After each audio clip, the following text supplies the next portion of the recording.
Good evening, everybody. The time is 5:04 p.m. and I'll go ahead and call today's meeting of the School Building Committee to order. It is Monday, December 5th, and we'll start with a roll call. Ms. Hume is not able to be here today. Mayor Kokoris? Here. Mr. Auville? Here. Mr. Devon? Here. Chairwoman Fiskieger? Here. Superintendent Lee? Here. Mr. Spellman? Here. And Mrs. Cello's not here, and I am here. Great.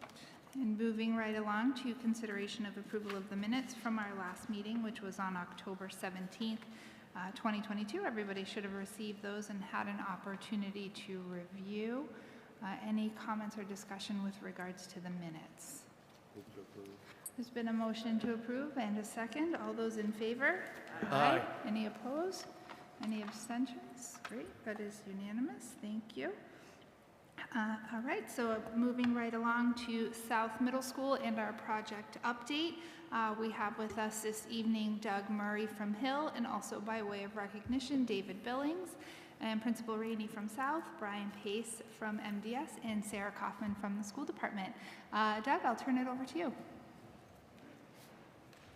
Good evening. After the meeting notes is the project dashboard, per usual. In the last, since we last met, now a month and a half or so, we have continued with the exterior sheathing and the air vapor barrier masonry has started. The CMU down at the gymnasium is pretty much wrapped up, and we are proceeding with glazing and the window frames. In fact, glass is going in, so we are tightening up the building for the weather, and we are continuing with the mechanical, electrical, plumbing, and fire protection, fire alarm rough that's going in now. In the coming month, we actually got site paving into at the lower level. We got the parking lot and the drive loop there, as well as the loop in front of the school and along the west side, which is where the kitchen and service entry are going to be. Coming up, we're going to continue with masonry on the outside and the windows and try to get that wrapped up. We're going to try to get the waterproofing on the outside of the gymnasium, that the membrane, and start the masonry in those areas. We have a few site items to pick up, including the drainage for the roof drains from the kitchen and the gymnasium, and we'll be finishing up. Pretty much the site work is going to be wrapping up for the winter in the next few weeks. In terms of the overall schedule, we are on schedule with one caveat, which everyone I think was made aware of, or most people were made aware of, is that we did have a problem with the delivery of the switchgear. About a month, 3 weeks ago, a month ago, they made us aware that the switchgear was going to be pushed till a late June delivery or shipping, which would be delivery around July 1st, which was our projected substantial completion. We have executed a change order of $54,000, which the contractor did not mark up, to provide move the switchgear to an April slot. That's the main switchboard. So that being said, we hope that delivery will be here on May 1st. That would give us the rest of May to wire the general power to the building. There are 2 panels which service some areas in the building, which is attached at the back of this section of the package. There's a diagram here. The areas in red, those 2 panels serve the power, the receptacles and things. The only one concern in that area that we have is the kitchen, and obviously getting that, up and running and tested more or less for school beginning. Those 2 panels are currently slated to ship on July 19th. So we're still working on moving those 2 panels up. It's a limited amount of area. All the wiring will be done for them. Everything is just a matter of getting those 2 pieces of equipment in. They are rather large pieces, so we talked about trying to redesign them and move. There was metering sockets in them and things. We talked about moving those sockets outside technical jargon, but the reality, in the end, we feel that if they're delivered, if they're shipped on the 19th, we'll have them in time to, install, because it's a relatively quick install. The emergency panel was slated for to be in July as well. We said that wasn't going to work. With the advancement of the main switchboard to April, that is moved into the June slot. So that expected to be here on July 1st. Again, a relatively, I don't want to say simple, but a quicker, because we're putting the main switchboard in May, they'll be able to concentrate their efforts on getting that installed in June or July. And then, so what we're projecting now is a substantial completion of the building would be on July 31st, along with the site. Can we take a What- pause? Excuse me? Take a pause there in case anybody has any questions about the switchboards, the switch gears, or the impact of the adjustments in the schedule on those. Go I ahead. have a question. Okay. Are there any other actions that are going to need to take place on the site that are going to be kind of delayed as a collateral effect of the delays in the installation of the two panels? I've spoken with the building department briefly, and the fire department came out to the site. We talked about furnishing the building, which is, the next step, which we had hoped to do in June. When we'll get the furniture and equipment later in the meeting. But what we're now thinking about, the furniture people or our furniture consultant is telling us a July delivery of furniture is still not an issue. They just tell them when. We'd love to get it in June. If the fire department is okay with us having the fire alarm system wired up for permanent power in that June timeframe, then we will start loading the building as soon as we can. If there's any disagreement, and they want it because, the fire alarm system's got to work under emergency power, either we temporarily wire it or we talked about posting a fire watch overnight.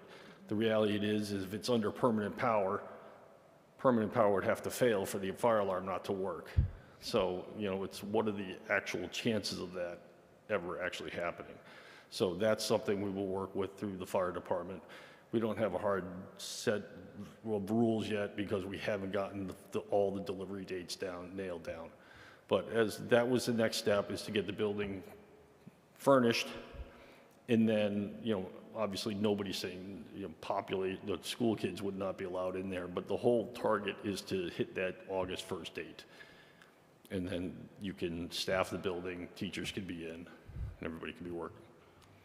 And then in the event that there's some further unforeseen delay in the delivery of either of those two pieces of equipment, is there a backup to the backup plan? That's what we're working on. That is why we're working on the temporary fire alarm plan. Okay. So if we can wire it, it's a single panel, well, it's not a single panel, but it's a set of panels that would need to be temporarily wired, and then we would have to disconnect and rewire when the actual emergency panel shows up. And what about unrelated to furnishing the building? Is there a backup in case either one of those panels is further delayed? Is there a generator option, or? We'd have to come up with a temporary solution to allow the work to continue through the summer to hit that September date. So can I just ask that, in it preparing for the worst, that we start to think about an alternative plan in the event that either of those are delayed, to make sure that we stay on track for the fall opening? We are working on it. Great, thank you. Moving on. In terms of the overall budget, we are, including the change order, which we'll present tonight, change order number 5, we've spent $586,000 in contingency for construction. That is out of the $4.3 million that we had, so it's a very, I think it's less than 5%. I'd have to do the math myself, but overall, we are 55% of the way billed through the job from the contractor, so we feel that we're well within our contingency allowance at this point. We do have a forecast. We do see another, we have $300,000 there, where obviously that number may modify as we go forward. We have some change orders credits coming back that we hope to see, as well as there's still some potential adds out there that we're not, including, additional costs for electrical systems. So the next item is invoices. Bacon Construction change order, the second package. Bacon Construction's change order number 5, submitted for approval because it's over 100. It's $123,000. It's actually on the back of the front package. Just stapled it in the wrong spot. Most of it coordination issues, some fire alarm issues. The master box was deleted by the fire department, but it did require us to add some work to go into the security system. We are seeing a credit that will show up elsewhere later in another change order regarding the excavation and the work that went to put in that conduit. There was some steel work, some drainage revisions, some water line revisions, and some other miscellaneous items, which I can address if anybody has any questions, but there was some coordination items that need to be done. Because of public bidding, the electrician, we show the electrical systems for one set of kitchen equipment or one set of equipment, and if the mechanical guy or the kitchen guy submits one of the other bidders or one of the other listed equipment, it may not line up exactly with what was designed to for the, used as a basis of design, and in that coordination, we've seen a couple of ads here and there. But, so we'd be looking for approval of that $123,000, $123,301.90 change order. Does anybody have any questions for Doug?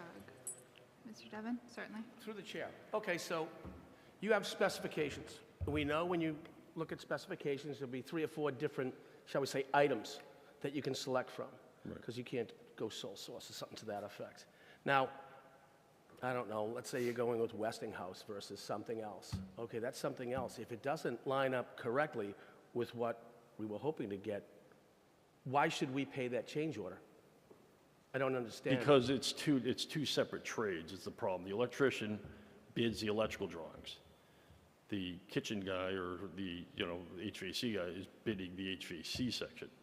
The coordination of those items may not necessarily, if we go on the basis of design, it's listed as a baseline, and if they want 2 number 12 wires, but then the other guy wants 3 number 14s, I could show the 3 number 14s and ask for a credit, but I may not get the value back on the credit, or I could show it the way on the basis of design and pay an ad if one is coming forward, And we evaluate each of those as they come through. When you think about in terms of the overall project, this is very minor. These are, I don't want to say they're minor, but they're limited amount of items that come up when we're moving things around. And it's not always, some of these are not, the majority of the items are not that coordination. There's also coordination with, soffits being in radiant panels and that sort of thing that's occurred in part of these, which, again, I could go through them individually if you want me to. Well, it's been my experience that, you walk in and you're going to talk, I'm the MEP guy. Okay, great. I'm going to sit down. I'm probably going to talk to my carpenters. I'm going to talk to some of the other subs and whatnot, saying, hey, this is what we're looking at over here. That's done in a coordinated meeting. But very rarely, unless things change 180, would I have a change order where money reflects on that, because I was supposed to carry some of that within my budget. It's just been my experience. Right, but it's because of the 2 trades bidding individually. Then you're coming back together and bringing the 2 trades together. And when you're talking about $66 million, that sort of money involved in those coordination items are relatively minor. Okay. Thank you, Madam Chair. I mean, I can go through them and, we could break them down individually, because then you've got the drywaller throwing in money to, redo things and taping and move walls and that sort of thing. So that's the coordination items that come up. Because each bid. Open walls and whatnot. Sometimes you're like, hey, this was run wrong, rip it out, do it again. But at some point in time, there's a change order on that, but unless you can find that it was designed correctly, if it was put in incorrectly, that person's the person that's supposed to take the hit on that, not always the owner. Right. Does that happen? Yeah, we understand that. If they install something incorrectly, they're responsible for tearing it out and replacing it. Excellent, thank you. Again, and, That's you what know, I was looking again, for. we can go back to the discussion, the contingency many times, but that's, you know, kind of why it's there. Because we know that there's going to be times when the two trades don't align.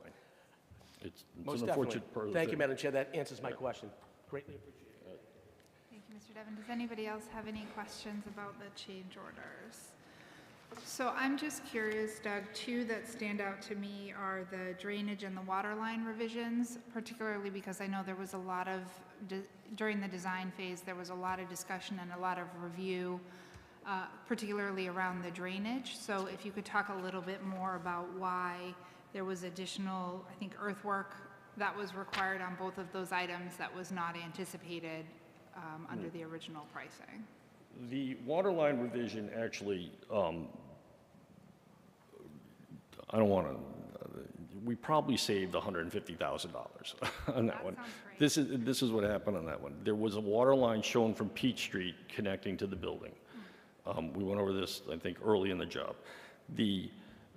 When we discovered that that line had not been accounted for to be lowered because we were cutting off so much grade, that we then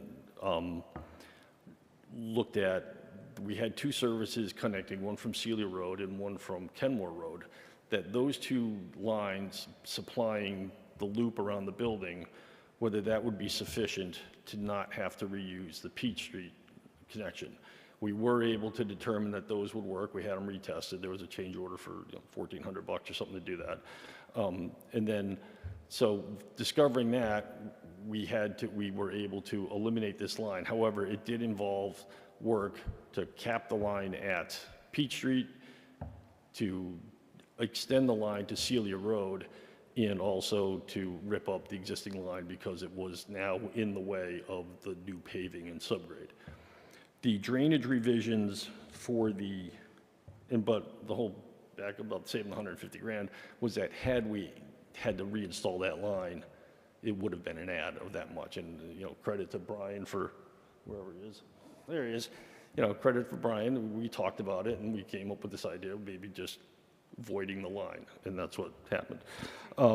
The second issue is the drainage revisions are the roof drains were shown, the roof drains from the gymnasium, the kitchen were shown going to downspouts, which should have been connected to an under drain and connected to the drainage, the underground drainage system, the underground retention basin, and eventually to the retention pond. It was a miss. They were not. They were shown coming down, and there was no connection to those drainage lines. We had to add them. We asked the planning department to allow us to spill them to grade, which should have worked, but they, you know, saying it's not the way the grading permit was written. It doesn't seem like a smart idea to do that. So we ended up adding those to the drainage revisions to change order. Okay, thank you. Does anybody else have any questions? Okay. Mr. Devon. We know that when you were doing some of the water supply lines from Liberty, that we had to change the hydrant several times, and it was a situation where it had to be buried every single night.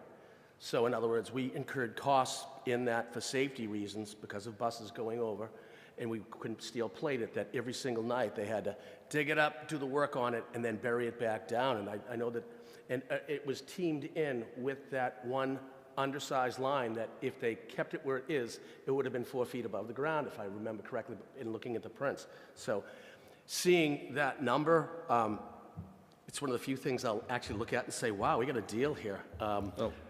With that, moving of the hydrant by itself and some of the other work within this change order that makes it far easier for us to supply the building. So very nice job on it. Thank you. And that whole, you know, relocating the line out there was because of we hit ledge, and that's why we had to do the cut and cover. Great, and on that note, I think I'd be looking for a motion to approve change order in the amount of $123,301.90. It's been a motion made and a second. All those in favor?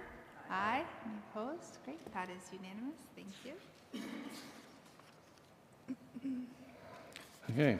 In addition to those, we also attached the invoices for Millard I. Spears and Hill International, as well as the 2 Bacon applications for payment, number 10 and number 11, in the total amount of $9,621,424.93 for acknowledgement in this meeting. The next item is furniture and equipment, which we have discussed at a few meetings now, and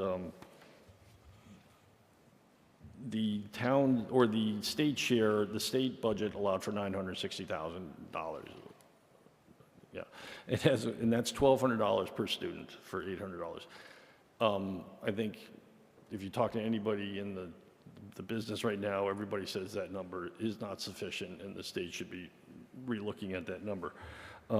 We did the estimate, and we came out, our estimate at one point was $1.386 million. We looked at value engineering options, reuse options, all of which were discussed, I don't want to say thrown aside, but found to be, you know, in the end, not really going to save us a huge amount of money. You know, one was reusing the chairs from, that had been delivered to East that were unacceptable and been replaced, and then the vendor had just said, well, keep the chairs. Those have fortunately been dispersed throughout the school system, and so you'd be, you know, stealing from Peter to pay Paul to use those again. So we did go through bidding. We had public bidding in November, and as it stands now, with the approval, we seek tonight the estimate, or we would be looking for $1,429,552.63 in the approval of the contracts. Those contracts are in this sheet here. This was done, obviously, a couple weeks ago. And so everything highlighted were things that had been approved and were according to the spec, no alternates submitted, anything like that. The 2 items at the top, Creative Office Resources and Hertz Furniture, if you notice, the 2 numbers kind of switch places if we accept the amount if awarded with alternates. However, the review of the 2 items that were affected by the cost, the chairs, and it says filing cabinets, but it really was filing cabinets and bookcases. The chairs that were proposed as an alternate, the fabric actually wrapped the chair edge rather than having a hard edge on it. And in her review, our furniture consultant felt that that was not, it's an alternate, but it was not an acceptable alternate, and we were not recommending it be accepted.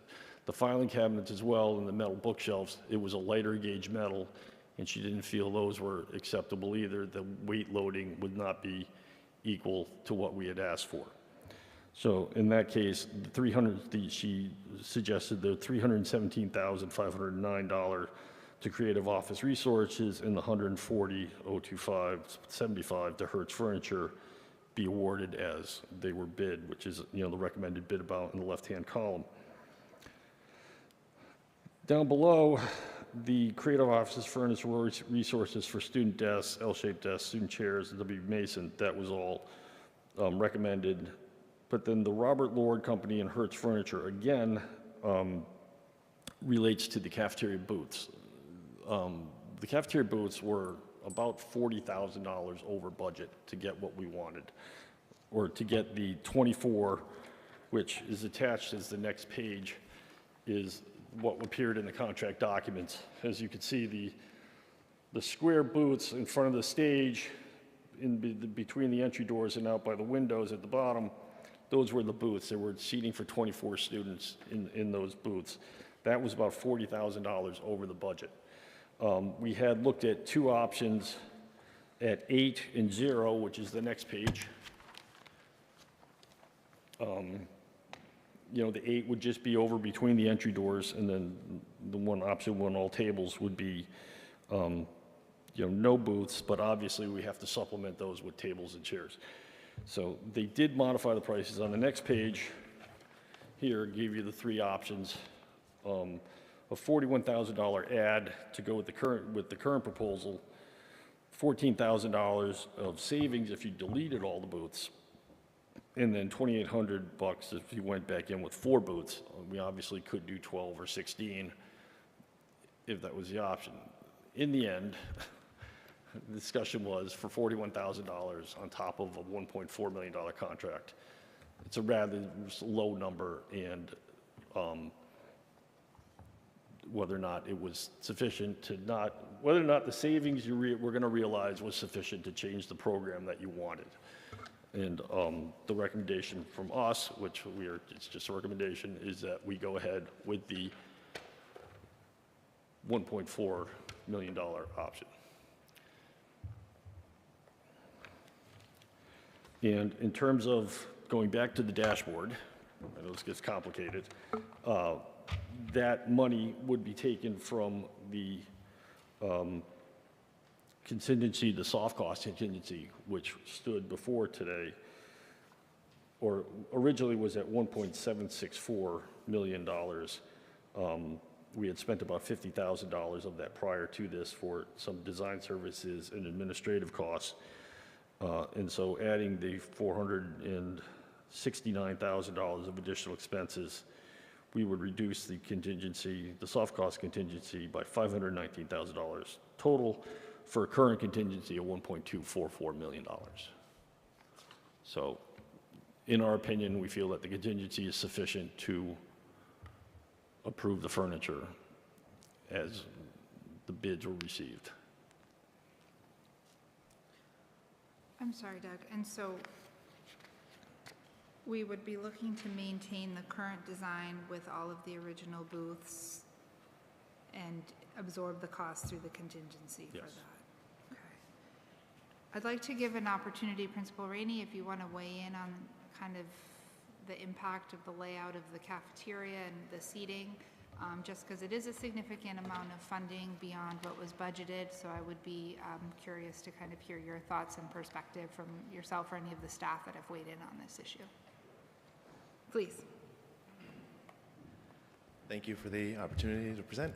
So the designs that we have seen have the booths often at one end of the cafeteria and at the other end.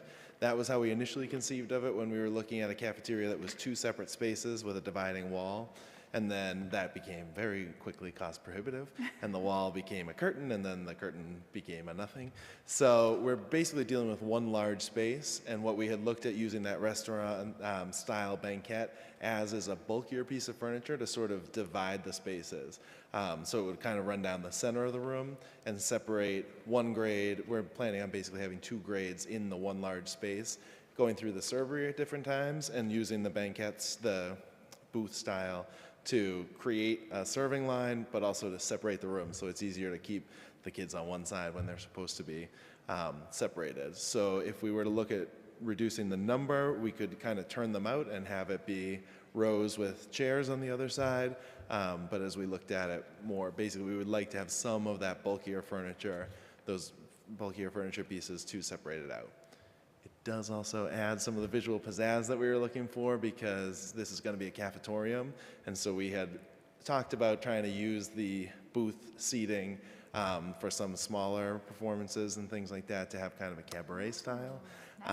That's still in the works. We'll see if Mr. Lee approves that sort of use.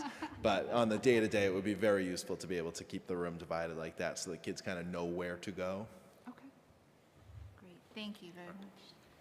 Does anybody have any questions about the FF&E and where things stand? Okay.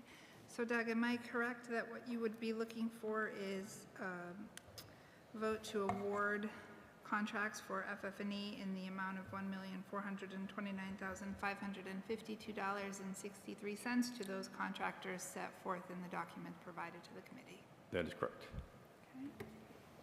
There's been a motion made. Is there a second? Seconded. All those in favor?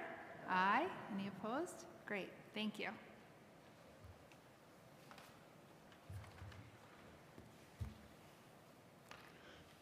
I believe I've taken enough of your money this evening, so I'm gonna call it quits. Thank you. And I just want to take this opportunity also, we did just receive the latest November drone flyover footage. It's on the town's Facebook page. I believe it's on the South Project update page. Would really encourage folks to check it out. With every month's footage, it looks more and more like a school. You can see the courtyard. You can get a sense of the full layout.